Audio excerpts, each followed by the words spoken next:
नमस्कार, बुलेटिन में आप सभी का बहुत स्वागत है। आपके साथ मैं हूं दीपिका नेगी। दिल्ली में केंद्रीय चुनाव समिति की बैठक होने वाली है। बीजेपी मुख्यालय में होगी केंद्रीय चुनाव समिति की बैठक। शाम 6 बजे पीएम मोदी की अध्यक्षता में इस बैठक का आयोजन किया जाएगा। बैठक में मध्य प्रदेश के उम्मीदवारों के नाम पर चर्चा होगी और बैठक के बाद आ सकती है बीजेपी की 5वीं सूची। 94 सीटों पर बीजेपी प्रत्याशियों के नामों का ऐलान होना बाकी है। बैठक में सीएम शिवराज सिंह चौहान भी शामिल होंगे। तो शाम 6 बजे इस बैठक का आयोजन होने वाला है।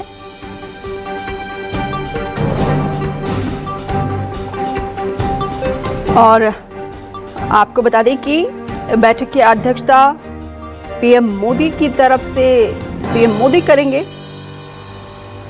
दिल्ली में बीजेपी केंद्रीय चुनाव समिति की बैठक अपने आप में बेहद खास।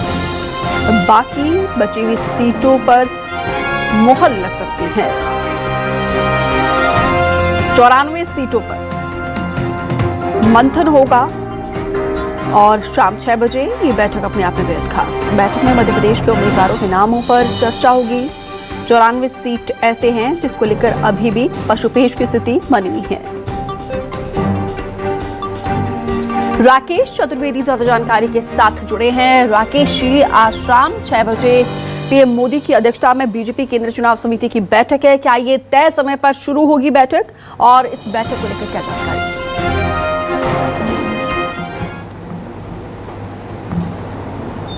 देखिए, बिल्कुल जो बैठक का समय निर्धारित किया गया है वो शाम 6 बजे, और बैठक में शामिल होने के लिए मध्य प्रदेश के मुख्यमंत्री सीएम शिवराज सिंह चौहान, बीजेपी के प्रदेश अध्यक्ष बीडी शर्मा राजधानी भोपाल से रवाना हो चुके हैं। और ठीक जब बैठक शुरू होगी तो उसमें तमाम सीटों को लेकर मंथन होगा। मंथन को लेकर बात करें तो कई बार की चर्चा हो चुकी है, लेकिन जो जानकारी निकलकर सामने आ रही है जिसमें मुख्य रूप से तलवार लटकी हुई है, वो 3 से 4 मंत्रियों के ऊपर तलवार लटकी हुई है। वहीं विधायकों की संख्या की बात करें तो ऐसे विधायकों की संख्या 20 से 25 के आसपास है, जिनका टिकट कटना लगभग तय माना जा रहा है। कई दौर का मंथन हो चुका है। अब जब कांग्रेस अपनी 229 सीटें पूरी तरह से डिक्लेयर कर चुकी है और बीजेपी की जो बची हुई सीट है उन पर माना जा रहा है कि इस बैठक में चर्चा होने के बाद तुरंत बाद या फिर कल तक सूची जारी कर दी जाएगी। लेकिन जिस तरह से जो आपाधापी की स्थिति बनी हुई है, जो पैनल बने हुए हैं, उस पर जो निर्णय नहीं हो सका है, ऐसे में माना जा रहा है कि एक एक सीट को लेकर लंबा मंथन हो सकता है। यानी शाम 6 बजे जो बैठक शुरू होगी, देर रात तक ये बैठक जारी रह सकती है। और ये भी जानकारी निकलकर सामने आ रही है, वो सीटें जहां पर की समाधान नहीं निकल पाएगा, जहां पर की सिंगल नाम पर मोहर नहीं लग पाएगी, तो ऐसी करीब 10 सीटों को बीजेपी छोड़ भी सकती है, यानी उन सीटों को होल्ड किया जा सकता है। फिलहाल देखें तो बाकी की जो सीटें हैं उन पर जो है आज सूची तैयार हो जाएगी और देर रात या फिर कल तक सूची आ जाएगी। लेकिन जो सबसे बड़ा संकट है वो मंत्रियों पर है, विधायकों पर है, और ऐसे विधायकों की संख्या करीब 20 से 25 बताई जा रही है। ठीक है, कुमार गौरव भी हमारे साथ दिल्ली से जुड़े हुए हैं। कुमार जी, देखिए, सबसे पहले बीजेपी ने ही अपने प्रत्याशियों को चुनावी मैदान में उतारा था और उसके बाद कांग्रेस ने देखिए तुरंत ही 2 फेज में सीधा टिकट का डिक्लेयर कर दिया। सिर्फ एक सीट रहती है और आज बीजेपी की 5वीं सूची को लेकर यह बैठक अपने आप में बेहद खास। और इस बैठक को लेकर क्या जानकारी, क्या आज ही तय हो जाएगा कि किसके ऊपर भरोसा जताना है, किस उम्मीदवार के ऊपर दांव खेलना है?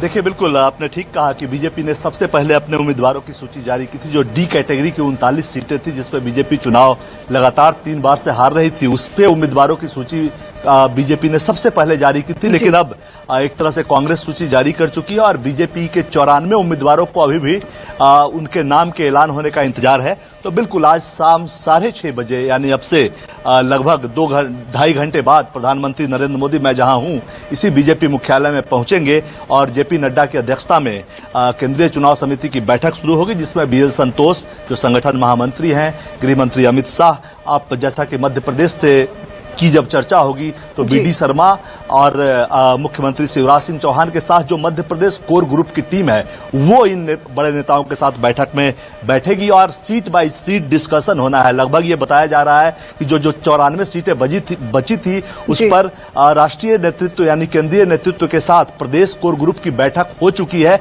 और लगभग सभी सीटों पर नाम तैयार है, नाम को अंतिम रूप दे दिया गया है। लेकिन कुछ जो थोड़ा बहुत कंफ्यूजन है कि कुछ मंत्री हैं, ऐसे सूत्र बता रहे हैं कि 4 के आसपास मंत्रियों का टिकट कट सकता है। इसके अलावा जो ये 94 लोगों की सूची है आने वाली है, उसमें से 25 से 30% जो एमएलए हैं उनके भी टिकट कर सकते हैं। यानी थोड़ा जो ऑपरेशन है इस बार सत्ता में आने के लिए वो बड़ा है आखिरी सूची में, और इसलिए ये समय लग रहा है देर रात तक ये बैठक चलेगी। और पूरी संभावना है कि आज देर रात या कल सुबह से आप देखेंगे कि बीजेपी के मध्य प्रदेश के उम्मीदवारों की सूची जारी होनी शुरू हो गई है। चूंकि आज ये आखिरी बैठक होगी सीईसी की, इसके बाद राष्ट्रीय अध्यक्ष को जिम्मेवारी दे दी जाएगी कि जो सीटें बचती हैं वो राज्य के कोर ग्रुप के साथ बैठकर उसको धीरे धीरे जारी करें। लेकिन जाहिर तौर पे कुछ टिकट कटने हैं, इसमें कोई दो राय नहीं है। और आज की जो ये सूची है, जो 94 उम्मीदवारों के नाम पे चर्चा होनी है, उसमें कुछ सीटें होल्ड पे जाएंगी, कुछ सीटों को आज से लेकर कल तक जारी किया जाएगा। जी ठीक है राकेश जी, देखिए मध्य प्रदेश बीजेपी का गढ़ कहा जाता है, खुलकर यहाँ पे एक्सपेरिमेंट्स हो रहे हैं इस बार। और जिस तरीके से कुमार कह रहे हैं कि प्रत्याशियों के नाम एकदम तय है, लेकिन इसके बावजूद इतना टाइम क्यों लिया जा रहा है, इसके पीछे की वजह क्या है? और इस बार दूसरा सवाल ये कि क्राइटेरिया क्या रहने वाला है, क्योंकि A, B, C और D कैटेगराइज किया गया था, और ये जो 94 सीट है इस पर प्रत्याशियों के नामों के लिए क्या क्राइटेरिया रहने वाला है?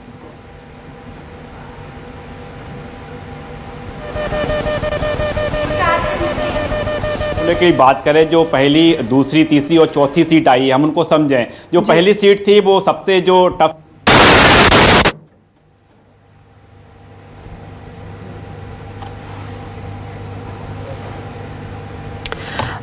राकेश जी की आवाज ठीक तरीके से नहीं पहुंच पा रही है, और हम लौटेंगे दोबारा से टेक्निकल इश्यू को दुरुस्त करने के बाद। कुमार गौरव भी लगातार हमारे साथ बने हुए हैं। कुमार जी, जिस तरीके से बीजेपी ने कैटेगराइज किया था, और ये मान लिया जाए कि ये अंतिम सूची हो सकती है, और इसका क्या क्राइटेरिया रहने वाला है?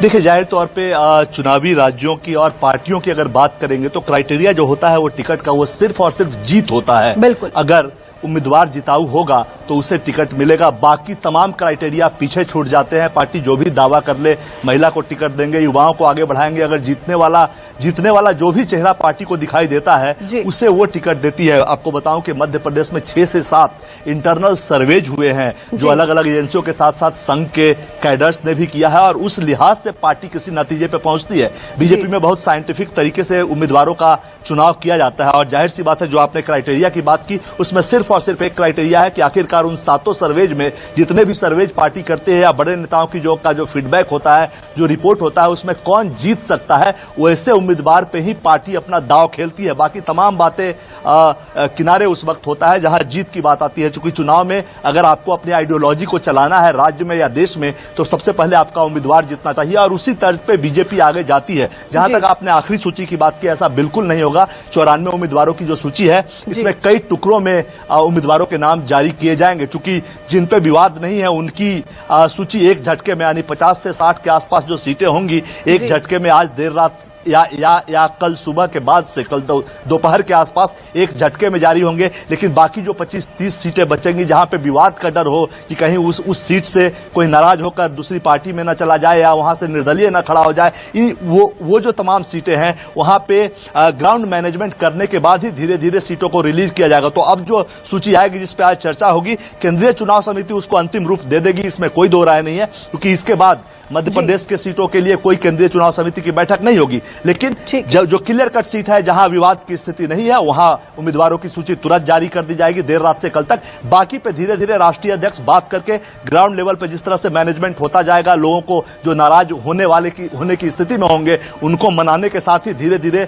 उम्मीदवारों की सूची जारी होती रहेगी। इसमें यह एक लंबी प्रक्रिया है, आने वाले दिनों तक छोटे छोटे टुकड़ों में सूचियां जारी होंगी मध्य प्रदेश के लिए। जी जी जी ठीक है कुमार जी, राकेश जी, आप दोनों का डिटेल्स जानकारी साझा करने के लिए बहुत बहुत शुक्रिया। तो आज शाम 6 बजे बैठक होने वाली, बैठक के बाद देखना होगा कि क्या तस्वीर निकलकर सामने आती है।